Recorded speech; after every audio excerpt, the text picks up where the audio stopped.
Good afternoon, ladies and gentlemen, and sorry for keeping you later than I anticipated before starting this briefing.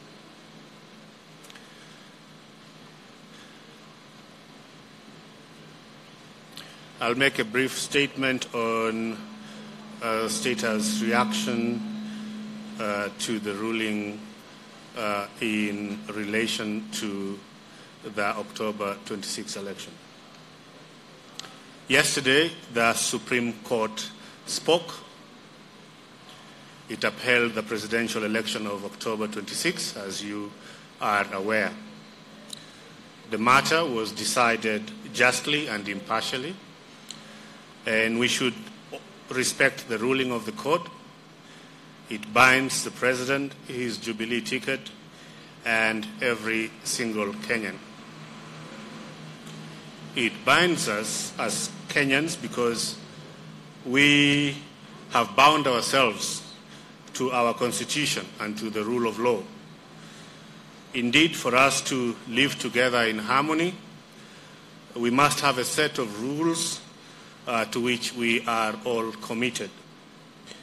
If we remain a country governed by laws, if our people abide by them, and their leaders' actions are circumscribed by them, then we will live in peace, in a vibrant democracy, not in fear under any form of tyranny. Our region, and indeed the world, is littered with broken, dysfunctional countries that failed the test of democracy and fell into anarchy. We as Kenyans must jealously guard our nationhood and our hard-won peace and security. When dissent escalates and causes injury to innocent Kenyans, it becomes illegality. It also becomes a profound betrayal of the hopes of millions of Kenyans who look upon their leaders to ensure that they get a better life. The presidency condemns all perpetrators of such reckless dissent. The ruling of the Supreme Court yesterday is a vote for the constitutional path. It is a resounding triumph of the rule of law over tragedy of chaotic disorder. The Supreme Court has affirmed the path designed by the architects of our republic, a path governed by constitutional institutions and the rule of law, a path whose end is order, stability, and prosperity for our great nation.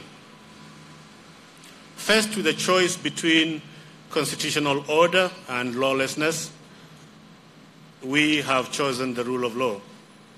And faced with the choice between mediating political differences by law or by force and street protest, we have chosen the constitutional order. That, in the President's view, is the only way forward. When he took the oath of office as President, President Kenyatta swore to protect the Constitution that binds us all. As President, his actions were and are ordered by the rule of law.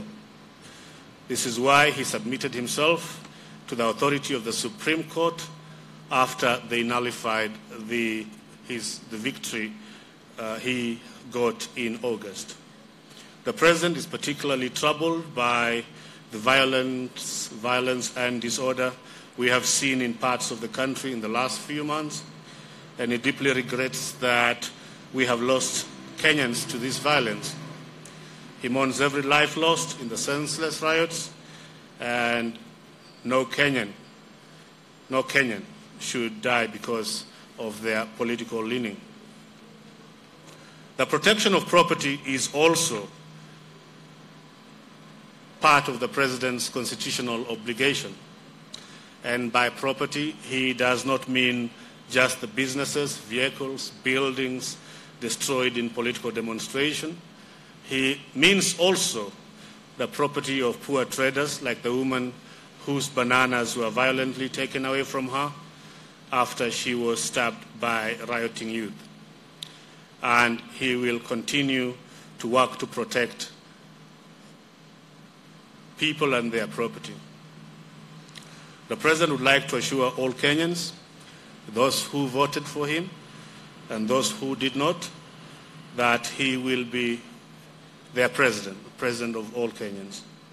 No one should fear that they will be marginalized or penalized for their political choice.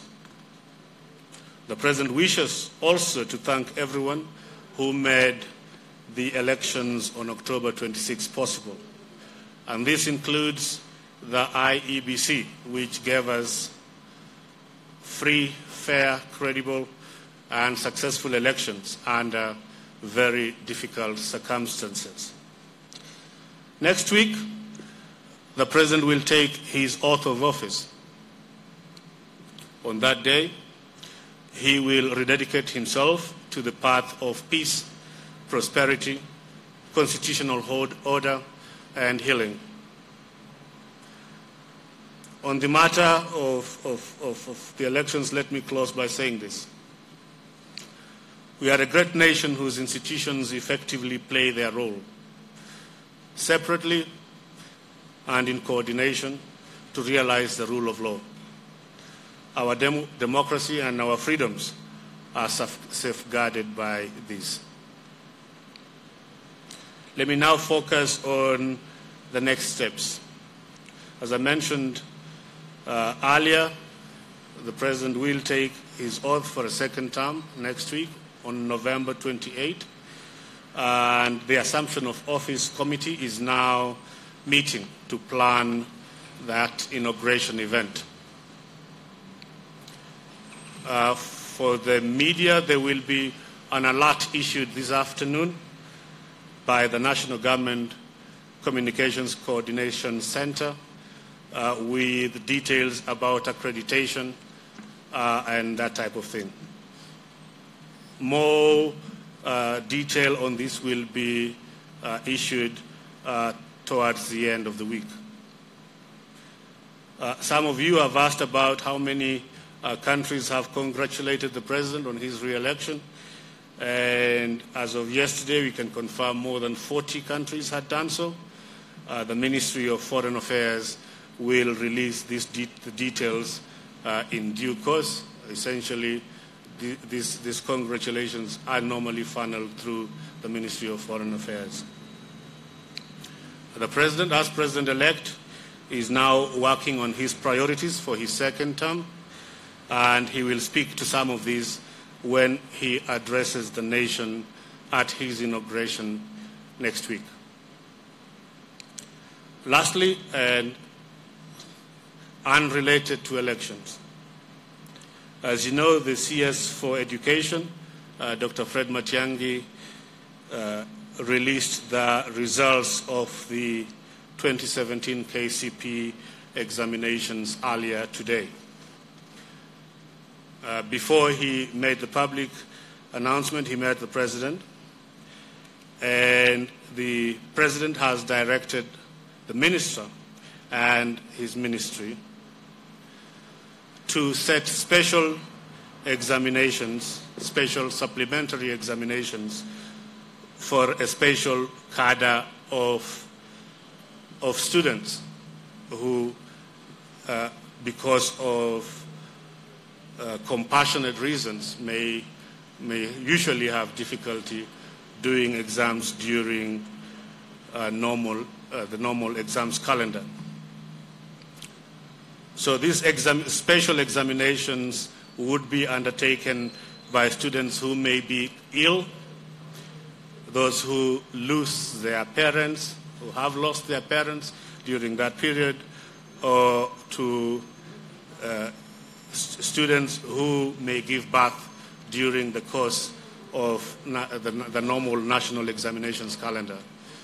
It's foreseen that these students can can sit special supplementary exams that will be prepared for a period slightly outside of the normal exams calendar. As you know, this is a practice around the world. We've been lagging behind that, and I think it's time to bridge that gap. Thank you.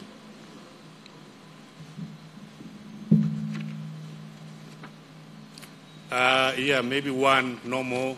Yeah.